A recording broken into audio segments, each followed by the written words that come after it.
So that's really nice because I think having a partner, I mean, I asked you this when you were on my podcast, like, do you think that you would have been able to get through all the no's and the challenges if you were doing it solo? And there's something that is not to be taken for granted when you have a partner and a spouse who is just so behind you. It's horseshit.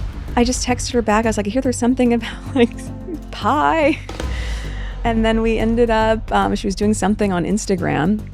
So I ordered some pie on Instacart. It doesn't even make sense. That's insane. Yeah. And also with a sense of humor. But it also allows me to be really detached from the outcome. I go, I can just show up. I can put good work out there. That's very weird. I feel confident with what we've created and then let it go. People, I think women were really fired up of like, yes, clap back, enough. Shut the up. The age we're living in right now. What the are we talking about? They would find some other iteration of this fake conflict. Shut the up. Yeah, it's like us fighting deeply. And I love being able to see your growth. And that's crazy. You watch as you're building their confidence and their self-esteem. A word that I use a lot with them is yet. I loved it. Oh God, I mean, you could say never. No, I'm not interested in that. It's about I see you. Meghan Markle showed up on the Jamie Kern Lima Show podcast with zero makeup, no script, just raw, unfiltered authenticity. At least that's how it was marketed. Meghan, Duchess of Sussex, in her first ever podcast interview. I just threw up a little in my mouth. Why is she showing up on hour-and-a-half-long podcasts? Who's got time for that? The promo promised the real Meghan, stripped of titles and gloss. But was this truly the Duchess Unplugged or just another carefully crafted moment? But the internet isn't buying in so easily. Opinions are split right down the middle. Is this really a raw glimpse into Meghan's heart or just another polished episode of The Meghan Show? That man loves me so much. And you know, look what we built. We've built a beautiful life and we have 2 healthy, beautiful children. If you haven't noticed, my husband's very, very handsome. It's so fake. Like, this can't be real. Critics are side-eyeing those tearful moments, calling them perfectly timed and suspiciously glossy. The whole realness vibe, some say it feels more like a masterclass in PR than a candid confession. This has social media spinning, with posts questioning whether the emotions were genuine or scripted to stir sympathy and headlines. Oh, he's such a great partner. It sucks. Are you joking? It's This bad. is terrible. You suck. You suck. I feel that. What? Stop. All of it is fake. Yeah, that's embarrassing. I don't like it. Just talking nonsense. It's stupid. Users on X didn't hold back. Many called the podcast appearance a full-blown performance for sympathy. The accusation, Meghan's vulnerability felt less like honesty and more like strategy, crafted to elevate her personal brand under the guise of raw emotion. Some critics even dragged up receipts from her Archetypes podcast, which was marketed as unfiltered and groundbreaking. Right, I feel that every day in how supportive he's been. He's also a fox. You're ugly. It's weird, right? I get another lecture from you, I'm gonna go crazy. Oh my gosh, I work so hard. Shut the fuck up.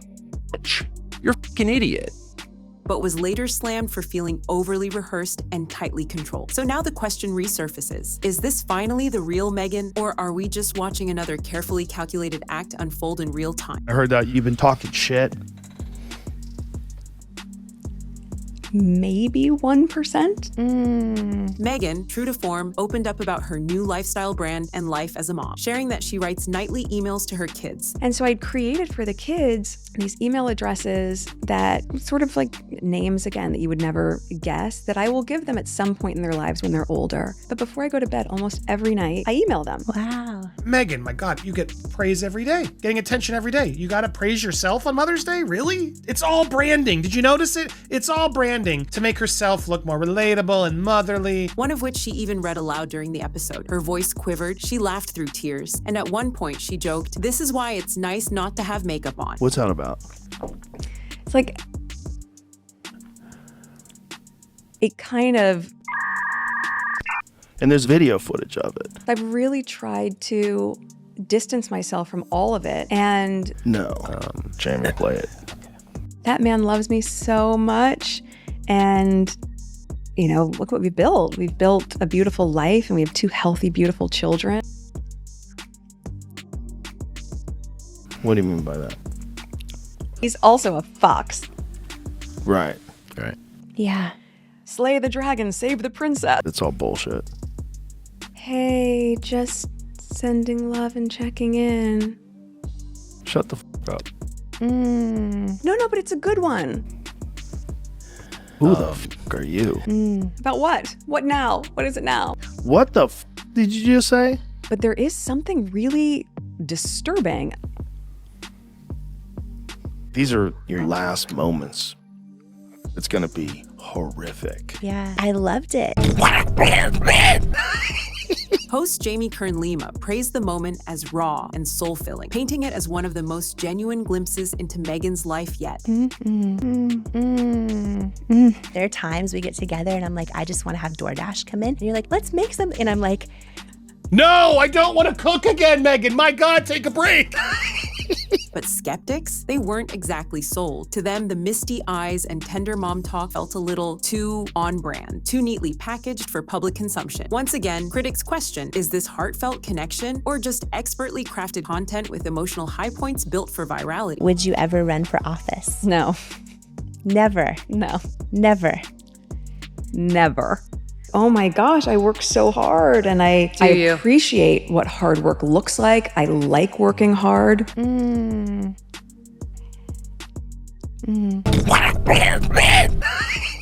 I'm going to make Meghan a charcuterie tray, which I just learned that word a few years ago. Charcuterie tray for Meghan Markle. My God. It's just a board with food on it that then goes bad. That's not a skill. Go cook it. Don't just buy a bunch of stuff and put it on a board pretty. That's not a skill. The Daily Mail didn't hold back, citing royal commentator Alexander Lane, who slammed Meghan's emotional display as despicable and pathetic. He argued her tears weren't heartfelt. They were a desperate ploy to stay relevant in the public eye. And she also is pretending like she's crying. We zoomed in just to see. There isn't a tear in sight. Dan, look at this. I invite the viewers to take a close-up look at this. Where's the tear? On X, the term crocodile tears started gaining traction, with users pointing to her flawless delivery and that oh-so-convenient bare-faced look as signs of a carefully rehearsed performance. And it wasn't just Meghan under the microscope. Viewers also took aim at host Jamie Kern Lima. Look at that face. She's not happy. Oh, yeah, it's so hard to be pretty. So your life is so hard. You're a fucking princess. I wonder how hard it is to be Cinderella when you look like the fucking step witch's mother.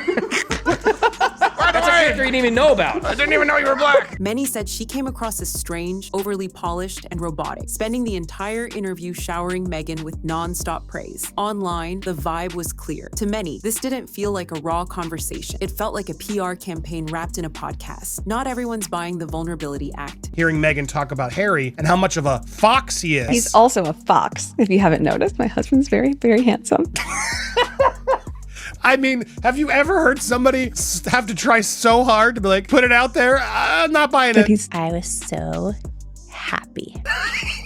Megyn Kelly came in swinging, labeling Meghan a malignant narcissist, claiming she's been milking her royal status for sympathy and clicks from the very start. But she is a malignant narcissist who cannot get enough of herself while she simultaneously plays the victim. My castle's too small. Yeah. The queen is mean to me. They won't let me call myself her royal highness anymore, but I'm gonna put it all over my stationery and on the gifts that I give to my friends. Social media didn't waste a second piling on. Jokes flew about Meghan's vision board featuring Prince Harry, and viral threads started tallying how many times she says me in her speeches. The self-focus? Let's just say it didn't go unnoticed. She married for money. It's very clear she bagged the elephant. She was thrilled she became a, quote, princess. Well, it was planned from the beginning. She denied being interested in the royal family, which she totally was. I know someone who knows the ex-husband who said she had a vision board with Prince Harry on it. And then came the real jaw-dropper. Rumors resurfaced that Meghan had allegedly told people she planned to go after Harry before she ever even met him. Whether that's fact or fiction, it's definitely fueling the internet's skepticism around her carefully curated public image. Wasn't there some speculation that she was on Epstein's yacht at one point in time? There was like photos with her and Prince Andrew way back in the day when she was like in her early 20s. Wow. It is interesting how she's exposing her as a yacht girl, someone who was paid off by rich men to go and hang out. UK outlets like the Daily Telegraph didn't hold back, branding the podcast appearance as queasy and self-obsessed. The core critique? Meghan's ego once again seemed to overshadow the actual content. Oh my God, that hat.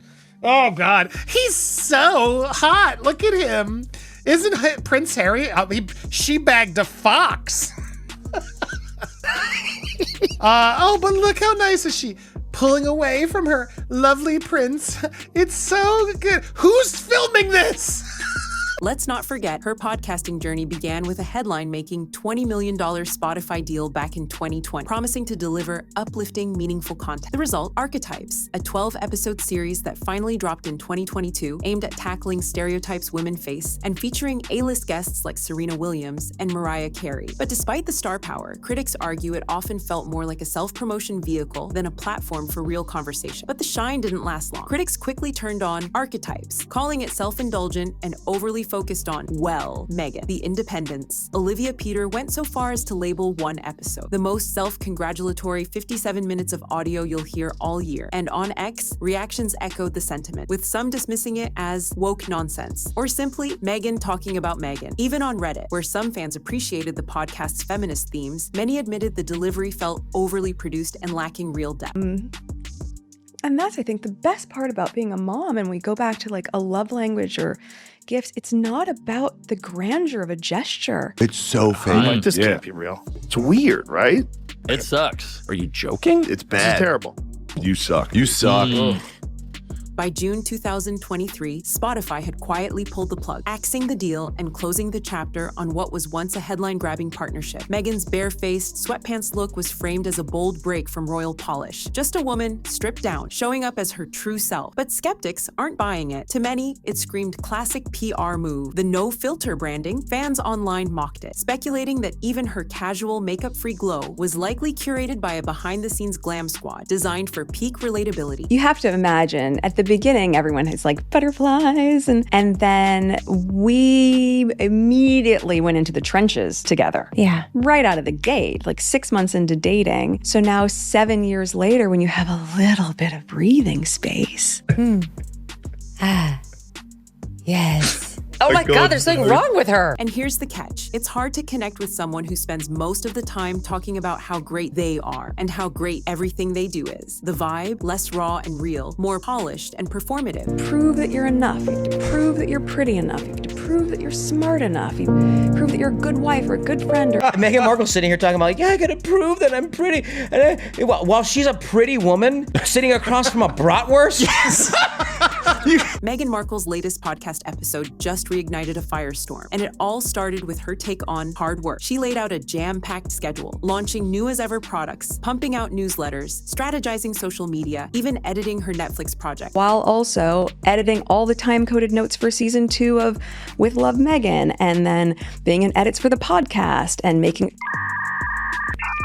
being a mom and a wife and a friend. But to the world, it's just, what has she been doing? Does she work? As opposed to, oh my gosh, I work so hard and I appreciate what hard work looks like. I like working hard. She's not editing scripts. She's not editing what's going to happen the next day. People are putting that in place. She won't even organise her own clothes. Everything is organised for her. That is not hard work. Hard work is get up in the morning, get to 7 o'clock, get into a factory or a shop and working for 10 hours on your feet, coming home knackered. That's not what happens to her. All while juggling life as a mom, wife, and friend. I love being that busy, she said, but people don't see the effort. Now here's where things took a turn. Critics were quick to pounce, pointing to tax documents, allegedly showing she works, wait for it, 1 hour a week. Yeah, 1 hour. That alone sparked a flurry of reactions online. This woman is a born manipulator. The Netflix thing, she doesn't do the work. She don't make the jams. It's all made for her. Cue the viral tweets and sarcastic memes. And then came the brutal commentary. It's revolting, one person snapped. That woman is just something else. It's just so hard to keep up with orders when you keep selling out. That was Meghan's take on the chaos of success, but not everyone was buying it. Podcast host Jamie Kern Lima jumped in to applaud her hustle, pointing out how Meghan's projects are thriving. From the outside, it's all growth and momentum. But the critics? Oh, they came in hot. Meghan Kelly and Barstool's Dave Portnoy weren't exactly clapping. They slammed Meghan's comments as tone deaf, saying her version of struggle doesn't quite land with everyday folks. There's nothing I like about her. Well, she never stops whining. You're complaining about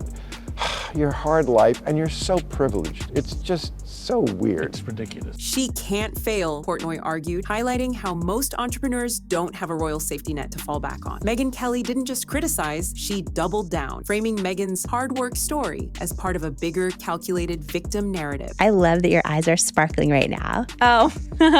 Oh my God. Dan, I threw up in my mouth. Yes. And social media, it ran with it. Users on X started quoting Meghan's "I worked so hard" line like it was satire, handing Kelly the perfect soundbite to tear into. But it wasn't just Meghan catching heat. Even Jamie Kern Lima, who had praised Meghan's hustle, found herself under the microscope. Yes. Yes. Dan, when you do interviews on your show, do you do the Jamie Kern Lima reactions? Yes. Oh my God, there's something wrong with her. Critics, including YouTube commentator The Royal Rogue, didn't hold back. They called Jamie's delivery painfully awkward, likening it to a high-pitched, cheerleader-esque pep talk. Some even said it felt as staged as Meghan's now infamous emotional moments. Jamie Kern Lima's glowing praise for Meghan didn't exactly land with everyone. Her over-the-top enthusiasm, gushing about Meghan's authenticity and relentless hustle, came off to some viewers as more scripted PR than genuine admiration. She decided she didn't want to be a real princess because to be a real princess involves duty and responsibility, caring about other people. And so she just wanted to be a pretend princess in Hollywood. So she split her husband off from his royal family and then inked a $1 zillion deal with a bunch of media companies, and then all her projects flopped. She's like a hype woman straight out of a staged production, one critic observed. And it wasn't just the words, it was the delivery. Lima seemed to mirror Meghan's every emotional beat, with reactions that felt dialed up just a little too high. One user on X nailed what many were thinking. Jamie Kern Lima's overly enthusiastic vibe made the whole episode feel more like a performance than a real conversation. Man, it's really hard to watch her. Well, get ready because we got a lot more to go through. And that take picked up traction fast. The general consensus, Lima's hyper-sincerity felt just as calculated as Meghan's curated, no makeup glow. Polished, precise, and painfully rehearsed. Instead of drawing listeners in, their perfectly synchronized energy had many cringing, like they were watching a PR reel instead of a podcast. Celebrity chef Jameson Stocks, yes, the same one who's cooked for King Charles, just torched Meghan's Netflix series, calling it terrible and painful to watch. This is really grueling to get through. Yeah. So I did episodes 1, episode 2, and episode 8. His main gripe, a sluggish pace and an energy level so low, it felt like watching paint dry. Stocks, 41, says he actually turned down a Netflix offer to consult on the show. Why? He claimed he could already sense it would come off as forced and fake. And when he shared that blunt take with the New York Post, things escalated fast. I somehow stumbled across a Netflix commercial for the Meghan Markle show. The American actress who became a duchess, who tried to destroy the royal family, which then booted them out of England. How bad that trailer, that seems like the worst show that I've ever heard of. According to Stocks, Netflix hit back with a lawyer's letter, warning of possible legal action, something he quickly brushed off as nonsense. But he didn't stop there. He doubled down, saying flat out, "I don't think she can cook," before suggesting Meghan should return to acting. Because, in his words, she's actually quite a good actress and should stick to what she does best. All the young women in particular who worked for her quit in tears. She so wore them down and was so nasty. Then when she started her own company, similar reports coming out from Montecito about how no one can work for her. She's a nightmare behind the scenes. Netflix, for its part, denied ever making any legal threats. Critics didn't just dislike Meghan's Netflix show, they obliterated it. Variety dogs dubbed it a Montecito ego trip not worth taking, while the independent Ottawa didn't hold back either, calling it germless, pointless, and flat out an exercise in narcissism. Ouch. One major complaint, the show's structure felt like a forced march of self-love, with guests seemingly required to shower Meghan with praise before anything real could even begin. And then there were the moments that made viewers squirm, like when Meghan referred to a cake as she, then whispered, "Goodnight, sweetheart," as she slid it into the oven. Critics weren't charmed. They were cringing. The times went. Critic Carol Migley didn't sugarcoat a thing. She warned viewers to brace themselves for a smug, syrupy endurance watch, and then added that it was actually so much worse. Vulture took it even further, calling the show a deranged, bizarre world voyage into the center of nothing. Yeah, that's not exactly Emmy buzz. And the audience, they spoke loud and clear. With over 1,500 votes, the show sits at a dismal 2.4 out of 10 on IMDb. Over on Rotten Tomatoes, it pulled in a brutal and 11% viewer score. One fed-up user summed it up perfectly. "This isn't even a fun hate watch. It's just bad. Critics like The Guardian's Stuart Heritage didn't hold back, warning this could be the Sussex's final project with Netflix. And let's be real, the reviews were rough. We'd need an entire video just to cover them all. But the short version, most people just weren't convinced. Personally, I don't have anything against Meghan. I watched Suits and thought it was pretty entertaining. But what about you? Do you think she's being authentic, or is she maybe trying a little too hard to shape her image? It's tough to figure out, and that's exactly why the internet can't stop talking about it. Before you go, make sure to hit that subscribe button and join the conversation in the comments. I'd love to hear where you stand on all this.